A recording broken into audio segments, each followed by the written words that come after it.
It's far from it.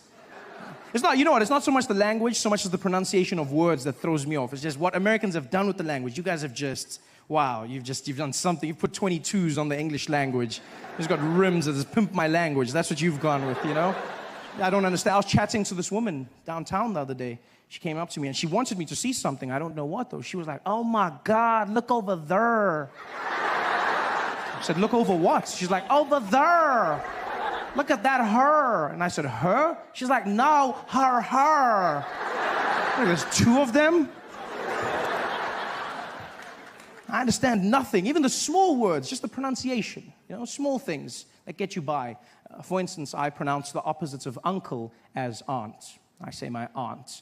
Out here you say my ant, which to me is an insect, which made me look like an ass when my friend told me his aunt died. And I was like, so what? There's tons of those out there. What a great way to end a friendship. I couldn't get help the other day when searching for a battery for my remote control, because that's what I say, battery, a small form of power. Yes, in America, you say battery, which to me is a different form of power. Sponsored by Chris Brown.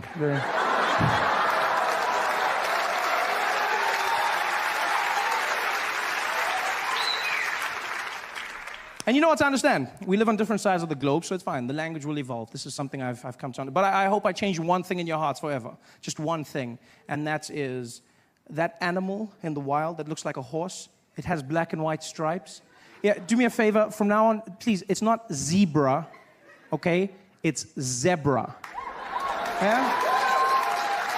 Just like it's not Debra, it's Deborah. Same structure of word. Plus, you cannot name them because you do not have them. Zebra.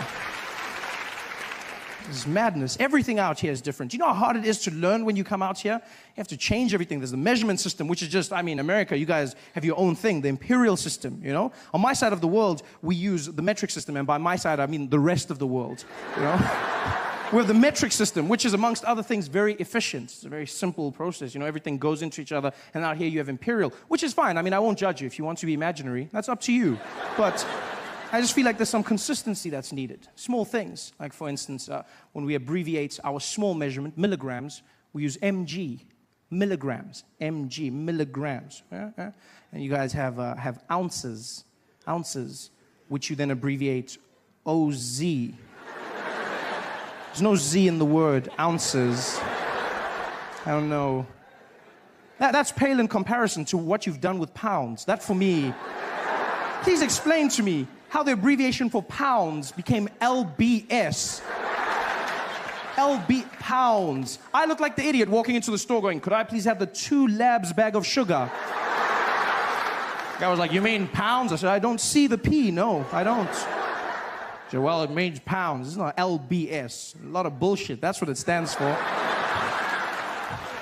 This is horrible.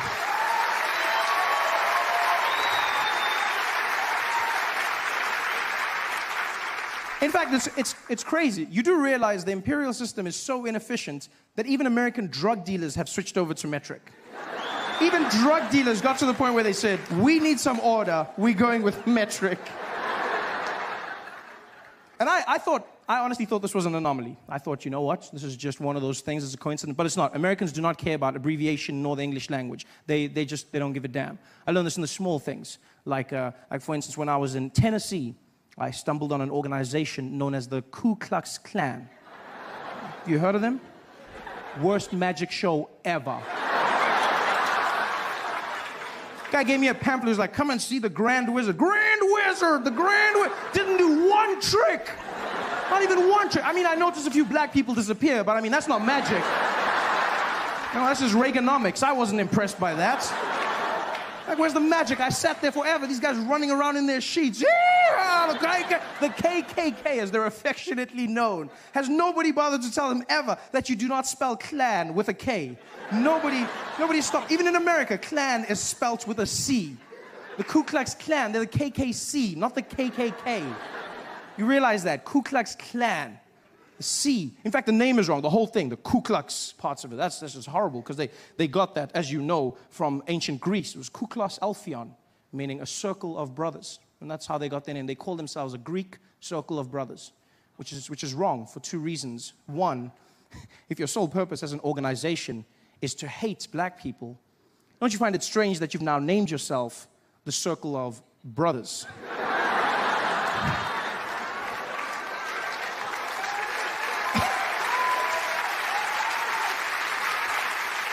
And secondly, do they realize that in ancient Greece, circles of brothers were doing very different things with one another? Very loving, very, yeah. If they were really a Greek circle, the sheets would be a bit higher up, just more of a, yeah, maybe one more hole. They're not a... The newspapers say that. He's famous, so now people treat you like you're famous. They start saying weird things to you. Strangest things people would say to me. Trevor, well done on everything, eh? Congrats. But, even though you're going to America, don't forget us, all right? Don't you forget us.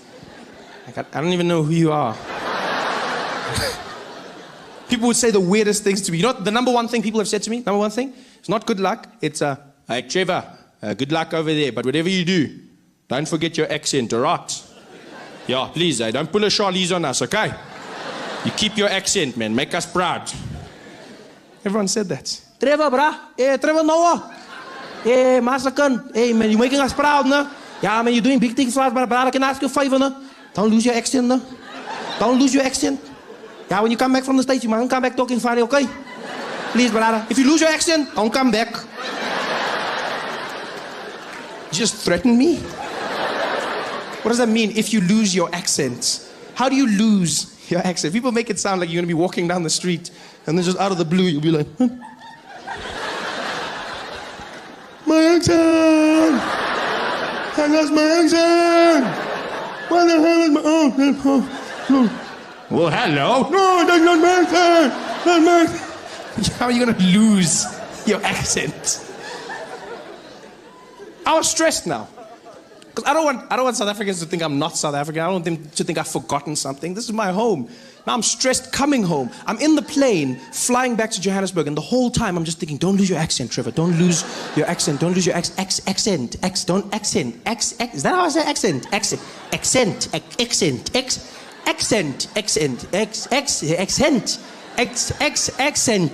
By the time I landed at OR Tambo, I was losing my mind. I walked in arrivals, the woman was there at customs. Welcome back to South Africa, sir. I was like, yes, I'm back. Same old Trevor. Nothing changed. Going crazy. Because I love accents. I really do. I love accents. I like learning languages, and so obviously accents are a byproduct of that. I've learned over time that even if you can't learn a language, an accent is a great way to communicate with somebody in your own language whilst trying to bridge the gap. You learn somebody's accent, you communicate more effectively. The thing is, though, you have to learn the accent in the right way. If you're going to speak to someone in their accent and you do it in the wrong way, you might come across as racist. You've got to be very careful about this. White people in South Africa often fall into this trap. Yeah. It happens at petrol stations quite a bit. See people driving in with their friends, talking normally, sitting in the car. So, I mean, if we get all the numbers together, marketing should be behind this. It should be a breezer, HR's stepped up, and it's going to be a great year end. Look, we try and make sure that sorry, hold on. Hello, Baba! Hey, sharp man. Please put Lapo full tanky, eh? 95, unleaded, yeah. Also, check our tires, eh? Pressure, pumpy, not too much, eh? 2.2, okay? Yeah, good jobby. Yeah, sharp. Donkey boss. Don't do that.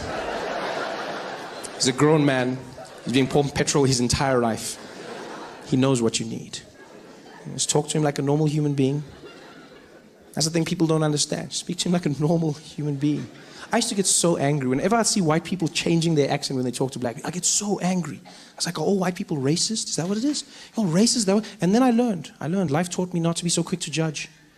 Yeah, I learned a valuable lesson. I was driving to Gold Reef City one day, into the backstage area, and the security guard came out to the boom, and he was like, hey, how are you, sir? Is your name on the list? I said, yes, how are you, Baba? My name is Trevor. He's like, okay, Chabal.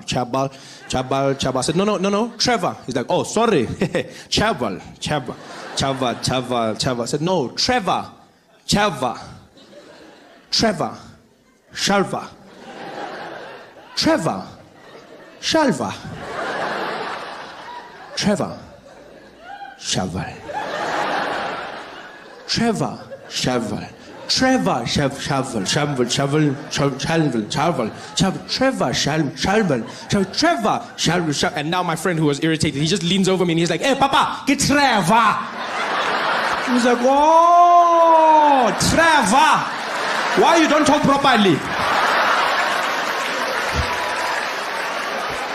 And then I understood. I finally understood what white people have been trying to do. I see, you're trying to communicate more effectively. You're trying to engage somebody. But understand this. When speaking to somebody in an accent, the number one rule to understand is an accent is not a measurement of intelligence. Right? An accent is just somebody speaking your language with the rules of theirs. That's all an accent is. So don't speak down to them. Don't patronize them. Speak to them the way you would to yourself. Just try and learn their accent. That's all it is. It's just another accent. Yeah. And I learn them. I spend all my time learning accents. I try. I love it. I learn in restaurants. That's a safe place to start. You learn, you read off the menu, you try and pronounce the words correctly. I was inspired by French restaurants, funny enough. Yeah, whenever I'd go to a French restaurant, I was always fascinated by the fact that people would order food in a French accent. I never understood why. Because they don't do it in any other restaurants. Only in French restaurants do people walk in and then change their accent when they order. They come in talking normally. Yeah, it's a wonderful thing. You're really going to enjoy it. It's so beautiful. Yeah, stunning. You have to have... Oh, the dessert. Oh, good evening. How are you, sir? Yes, I will have a bottle of water for the table, please. And let's start off with... could we get the Sauvignon Blanc, please? Yes, and we definitely for main is going to have the filet mignon. And for dessert, we're going to go with the crème brûlée. Thank you very much. Thank you. Oh, you're going to love it. Like, why are you doing that? I never understood. I was like, why? Because it's not like the French are going to return the favor. There's no French people sitting in our restaurants in South Africa looking at the menu like, so for the table, we can order some starter portion. We share something? No? Okay. Could we please have one serving of the boerewors?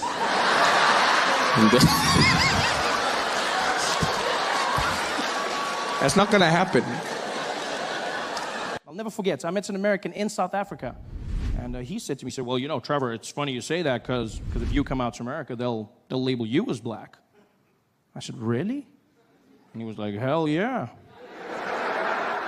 Oh yeah, everybody's black out there. And I was like, wow, well, I want to be black. And I found out it's true. Mixed race people are categorized as black in America. Yeah. The only catch is, and nobody tells you this, you have to be liked and successful first. Before then, they say you mixed. You achieve success, and you get upgraded to black.